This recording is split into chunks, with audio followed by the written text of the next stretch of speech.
The Colorado Avalanche take a 1-0 series lead, Dennis, after an 8-6 win over the Edmonton Oilers in Game 1. Our coverage here on the fourth period is brought to you by BitBuy. Go to bitbuy.ca/TFP to get $50 free when you open an account while terms and conditions apply.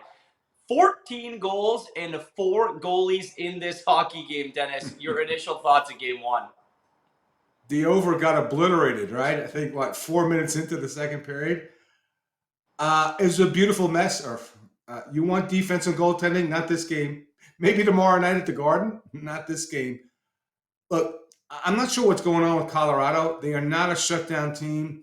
The Kemper injury is huge. Pavel Francouz, I don't see him beating Edmonton 3 more times if he's going to be the guy. So, look, great offensive showing by Colorado. Not surprising. If I'm Edmonton, I'm still optimistic because remember, Irf, it was 9-6 Game 1 against Calgary. They found a way to win Game 2. So to me, I think you got to be optimistic. But Colorado's got to figure out how to play better at the end of game scenario.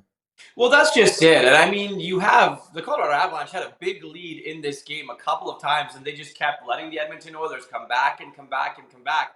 Now, is that coaching? Is that defensive structure? Is that leadership? I really don't know where you kind of lay that blame because it's happened throughout the playoffs. Yeah, it happened in Game 5 at home. They blew a 3-goal lead to St. Louis.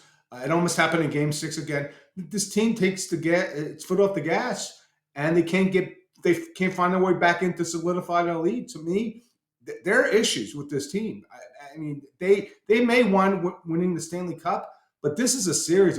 I would not be shocked if Edmonton win. And if you're Jay Woodcroft, you're probably saying, let's play our game. Koskinen was really good. I think you got to go to Koskinen in Game 2 now. But to me, if I'm Jay Woodcroft, I'd say, look, we did all the right things offensively. We got to tighten up things. And that's the one thing with Edmonton, Irf. They do not defend well low to high. They haven't done that. They didn't do it well in the LA series. They did it better in the Calgary series. But again, tonight you saw that low to high. There's too much gaps in their own zone. They're not a good defensive team, but they have so much power on offense that I can see a path to victory in the series, especially, again, if Kemper is not going to be in the lineup. Yeah, I remember Evander Kane was asked after Game 1 against the Calgary series, how are things going to change? He says, well, if we don't let in 9 goals, I think we'll be okay. And I think that's pretty similar to what the Edmonton Oilers' approach is going to be. But for them, I mean, you just mentioned it. If you're Jay Woodcroft, I think you're okay with it.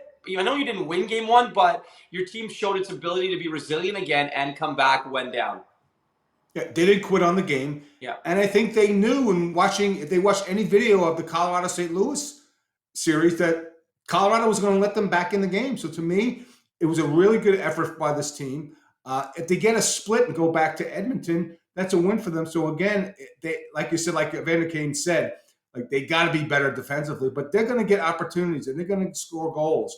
And again, if it's Pavel Francouz, I don't know, it's a lot closer series coming in than I thought.